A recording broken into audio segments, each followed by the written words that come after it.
In this video, we're going to take a look at what happens when you change the equations of the sine and the cosine graphs.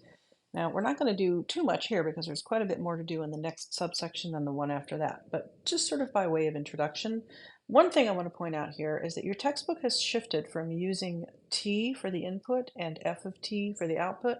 Actually, I don't think they were using anything for the output. I was using f of t because if t is the input, then f of t makes sense as the output. They've shifted with this chapter to using x for the input and y for the output. You could also use f of x. The reason for that is that we are graphing. Instead of just looking at the function as the function of an angle or the function in terms of an angle, we're looking at angles as input values specifically in order to graph them. So that's why we switched to x. Now, the main focus of this subsection is a little bit of vocabulary. We're going to be talking about two things here. One is period, and the other is amplitude. There's more, but this subsection only covers those two. So we'll stick with that and we'll address the other vocabulary as we come to it, as we need it. We've already talked about period a little bit. The period of a sinusoidal function, the period of any cyclical graph is the distance across the x-axis or t-axis that it takes to complete one full cycle. So the period of a sine graph is 2 pi. Because cosine starts at 1, goes down to -1, and comes back to 1 before it starts to repeat, but it does that again at 2 pi, the period of cosine is also 2 pi. Well, what's the big deal? Not all trigonometric functions have a period of 2 pi, so it's good to know that those ones do, and it's also good to know what a period means because we're going to be changing the period in some of the subsections we deal with in the very near future. So the period is how long it takes, if you will. If x was time instead of distance, then we could say how long does it take to complete one cycle of the graph. Now, amplitude is essentially how tall the graph is, but you have to be careful here because this graph it starts at -1 and it goes up to 1, and so it looks like it's 2 units tall. But when we talk about amplitude, we talk about how far above what we mean is how far above the midline, right? How far above the line that cuts it in half horizontally. So the amplitude of this graph is just 1. You can look at the distance between the midline, this horizontal line that slices the graph in half in this direction. The distance above the midline that the graph gets to, the highest distance, is 1, and the lowest distance is -1. So you could take that either as being 1 or the absolute value of -1. So the amplitude of this graph is 1. It's the same with cosine. And the reason for that is that these are unshifted, unmodified in any way. These graphs are the toolkit functions for sine and cosine, the basic functions that are just sine and just cosine. They're not 2 times cosine or sine of x minus 3 or anything like that. They're just sine and just cosine. They're the toolkit functions. That's the reason their amplitudes are 1. So I'm going to define the amplitude as the height, if you will, of half of the graph. And by that half, I mean it's the top half. It's the top half, the half above the midline. Could you consider it the bottom half? Yes, the height of that is going to be the same for a sinusoidal function as the amount of graph above the midline. Okay, so the height is the amplitude rather is the height of half of the graph, either the top half or the bottom half.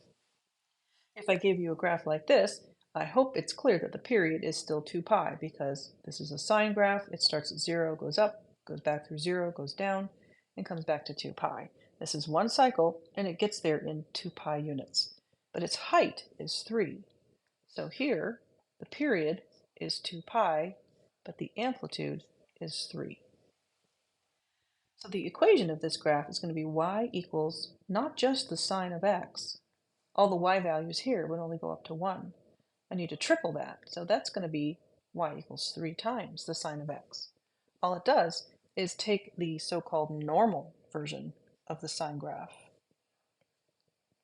and stretch it 3, multiplies all those values by 3. So where it used to be 1, it now has a height of 3. Where it used to be -1, it now has a height, if you will, of -3. All of this still happens in 2 pi. So the graph looks normal, or sorry, the equation looks normal except for this new 3. And that amplitude comes before the sine function. It tells you to take the sine function and stretch it by 3. just like y equals 2 times x squared, 2x squared, would stretch the graph of the normal x squared graph. This graph only goes up to 1, so its amplitude matches that of the normal sine function. It's a sine, not a cosine, because it starts at 0 and goes up. Sine starts at 0 and goes up. Cosine starts at 1 and comes down. So this is a sine function, but in 2 pi, we get 2 full cycles. So the amplitude of this graph is 1, but the period is pi, because that's how long it takes to get through a full cycle. Now, when we write the equation of a function, I'm going to stick with sine here just because it's easier to sort of stick with one function at the moment. That equation can look like this. We'll have an a times either sine or cosine, but I'll leave it as sine for right now. Bx minus c plus d. You might be able to guess at what some of these do. A is amplitude, and it's just like in a y equals x squared function. If you change y equals x squared to y equals 2x squared, it stretches the graph, right? That's what amplitude does. It stretches the graph, for which see our previous example. The d is also just like you would expect in a y equals x squared. If you had y equals x squared plus 3, you'd know that that graph is going to be 3 units higher than its toolkit function. So the things that are new here are amplitude. Well, amplitude's not really new, but we've given it a new name. We haven't called it that before. And period. And we have to be careful with period. We're going to come back and talk about it a little bit more detailed in just a minute here. Period is new, and how it expresses itself in the equation is new. Notice that the equation can be written also as a times the sine of, if I factor that b out, that's effectively dividing by b. I have to divide both terms in here by b, so I get c over b plus d. Then only then do I know how much my horizontal shift has actually taken place. So you have to be careful. If this isn't factored when you get it, you need to factor it before you draw a graph, for example. But this b here is related to the period, but it is not the same thing as the period. The period tells you how long does it take to complete one full cycle. Let me do this in, I'll use a highlighter, and I'll just do it in white, right? Period tells me how long one cycle takes. So period here is pi. And now I'll use another highlighter. I don't have a yellow one for some reason. Let me see if I can find something. Oh, there we go. That's a nicer color. Period tells me, sorry, the b value in either version of the problem here tells me how many cycles I get in what would normally be the period for that function. So normally sine takes 2 pi to graph it out. How many cycles are there in this particular case? There are 2. So in this case, b is going to be 2. But that's not the same as period. Period is not 2 here, it's pi. So how would you figure out what the period was if you could see what b was? Clearly there are 2 cycles here. I'm going to take the 2 pi that it normally takes for a sine wave to complete a single cycle. And I'm going to cut that up into, in this case, 2 pieces, right? There are 2 copies. That means b is 2. So there are 2 copies here. So I'm going to take 2 pi, I'm going to cut it up into 2, and that's going to give me pi. Well, we can tell by looking at the graph that the period is pi, right? That's the period.